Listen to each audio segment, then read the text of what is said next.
with the victims of that attack and solidarity with the wider Muslim community.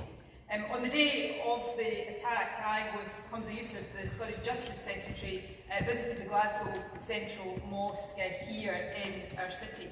And I did that because it was very obvious to me, and has been obvious to me in all of the conversations I've had since that day, that though New Zealand is very, very far away from here on the other side of the world, that is an attack that felt very, very close to home and very personal to our Muslim community here, and I'm sure that is true of Muslims the world over.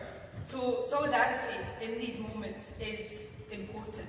I've said many times before, and I will say many, many times in the future, that diversity for any country and diversity for Scotland is not a weakness. It is, in my view, one of our greatest and most precious strengths.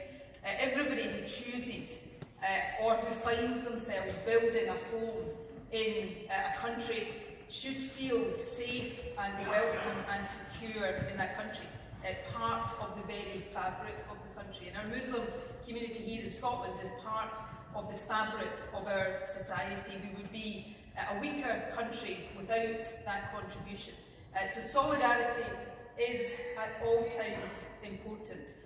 But as we have just heard, it is also important, now perhaps more so than at any time in my life, for us to see the atrocity that happened in Christchurch and some of the other atrocities that have just been mentioned in their wider context. Because there is no doubt whatsoever that the far-right ideology that motivated that terrorist attack in Christchurch is on the rise across the world.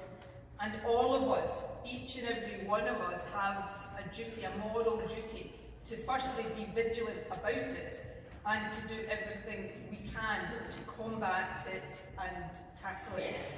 There is no doubt